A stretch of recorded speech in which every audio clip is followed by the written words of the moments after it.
Nggak punya istri lain? Enggak. Nggak yakin ya? Yakin. Amin. Oh, ini saya ngaminin loh ini. Nah, sudah mic-nya kasih ke istri. Puas nggak dijawab ke warung?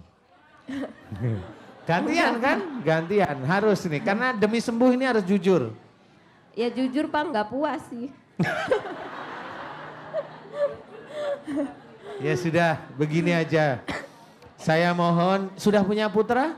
Belum Pak Ustadz. Nah ya itu ke warung terus sih.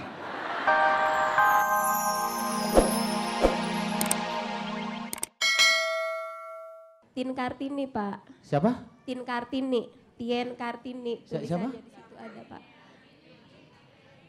Tin Kartini? Iya Pak. Oh. Iya Pak Ustadz. Oh iya. Ya sudah, Bu Tin Kartini. Udah punya suami belum? Udah Pak. Berapa? Lupa saya lupa. Maaf ya, Pak. satu ya mesti ya. Iya Pak. Iya, Bu. Suaminya jengkelin nggak sih Bu? Jujur aja. Jengkelin banget Pak.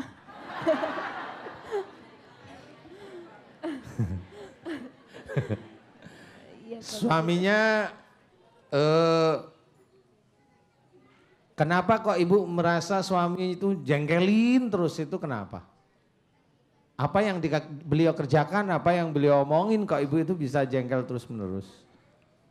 Ya kalau pulang tuh Pak, main misalkan maghrib, main terus pulangnya jam 2, jam 3, kadang sampai pagi. Oh itu pulang apa memang ada yang ditumpangin lagi? Nggak tahu Pak. Nggak tahu ya? Jengkel. Jengkel Ya terus. kan sama Bu, beneran ya? Jadi masih pusingnya nggak ada? Untungnya nggak ada Pak pusingnya. Pusingnya nggak ada ya? Cuman jadi lemes aja nih Pak, lemes. Terus kata dokternya sel darahnya kurang. Hampir kayak. Takut berpisah sama suami? Ya takut Pak. Oh ya sudah benar berarti jawaban saya. Langsung ketahuan. Jadi kalau sel darahnya kata dokter berkurang, saya menjawab bisa. Ya karena itu dites kan. Nah kemudian saya bisa tanya takut bercerai ya? Takut. Nah ya sudah ketemu. Berarti ada dua kemungkinan. Kemungkinan pertama, kalau sel darahnya kurang, ibu itu sebenarnya nggak cuma jengkel. Jengkelnya itu sampai ke hati. Iya Pak. Sehingga sel darah merah itu senantiasa rusak terus menerus. Dan Iya, itu biasanya yang terkena imbasnya awalnya sebenarnya itu dari sumsum tulang belakang. Iya Pak, ininya sakit. Iya, tahu saya. Sakit Itu nanti banget. kalau minta kerok suami insya Allah sembuh lah. Kalau suaminya mau. Ada Pak suaminya. Oh ada, Ikut. mana suaminya? Mana suaminya? Ah sini. Sini, ke depan. Ibu, ke sebelah. Ibu berjajar di sini. Ibu di deretan ibu-ibu yang paling pinggir sini.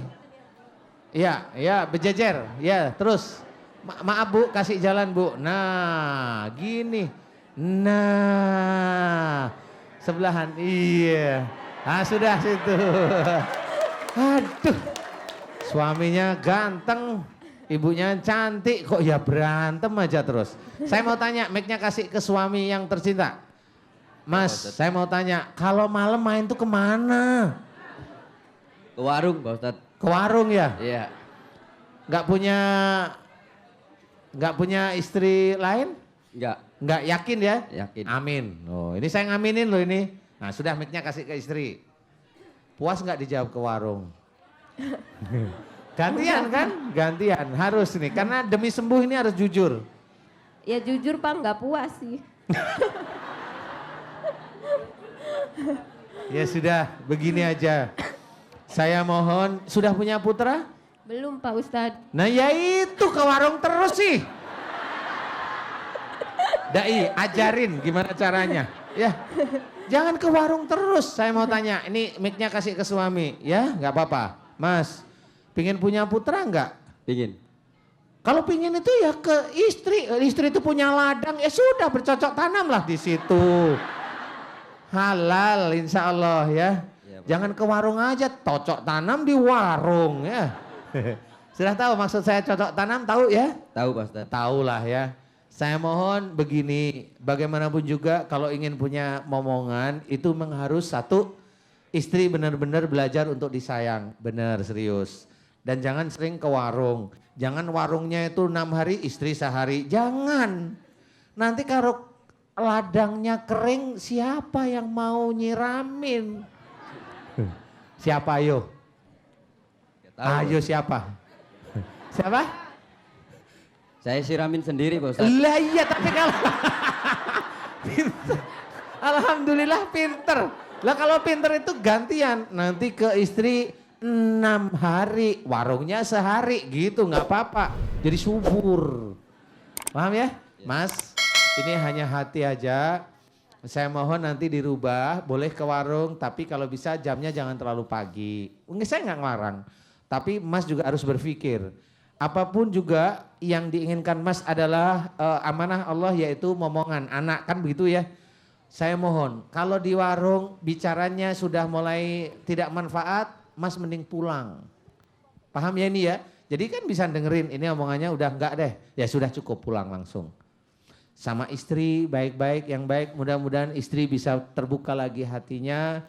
Sehingga itu akan menjadikan rahim istri itu siap menerima spermanya suami. Paham ya? Jadi kalau masnya di warung aja, istri itu sebenarnya dongkol. Akhirnya pada waktu masnya nyiramin si istri, ini ditolak semua. Biasanya kalau habis bercocok tanam, itu akhirnya bukannya masuk ke tanah, nyemprot keluar malahan. Benar, silahkan ditanyain aja istrinya. Ya, tapi malu nih.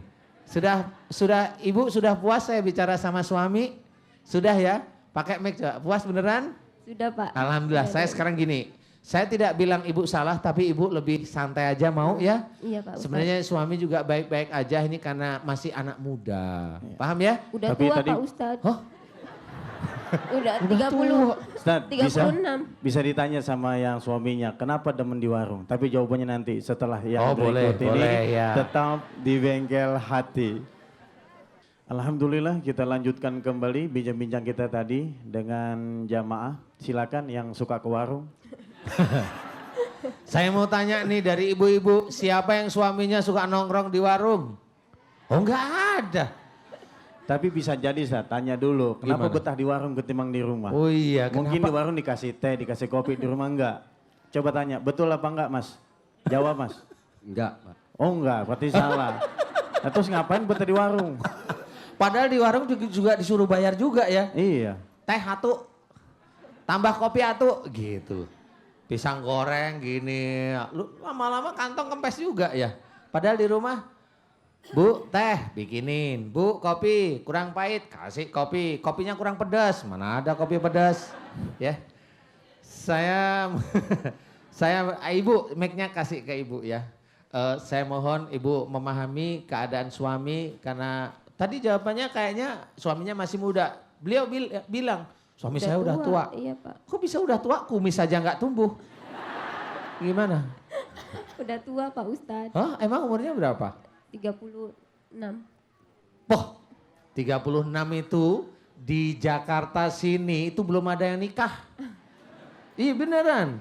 Tapi kalau di ibu tadi aslinya mana? Indramayu Pak Ustadz. Indramayu. Iya. Nikah umur berapa? 21. Nah, Jadi udah 12 tahun berumah tangga Pak Ustadz. 20. Ibu sekarang 12 umurnya berapa? 32. Oh ya, masih muda. Tapi belum ada momongan ya. Belum Pak Ustadz. Ya Mas, kasihan dong jangan ke warung terus ya. Ini bukan saya bilang masalah enggak ya. Tapi waktunya diperbanyak di rumah. Rasa sayang sama istri dikuatin benar-benar serius. Sehingga nanti kalau Mas itu banyak di rumah, kemudian banyak ngomong yang enak nyaman. Istri itu hatinya nyaman. Kalau hati nyaman, insya Allah rahim beliau itu akan mau nerima sperma. Sehingga pada waktu hati beliau nyaman, sperma mau diterima, tidak dibunuh nih spermanya. Sehingga sperma itu diizinkan, silahkan monggo menuju sel telur saya gitu.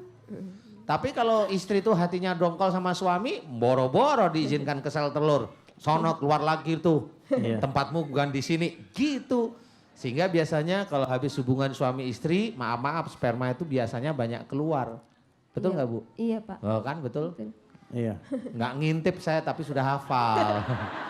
Benar, sudah hafal karena itu sudah melalui proses penelitian saya. Jadi sudah hafal ya. Sudah ada di lab ya. Sudah ada di lab sebenarnya. Jadi saya mohon Ibu hatinya sekarang nyamanin.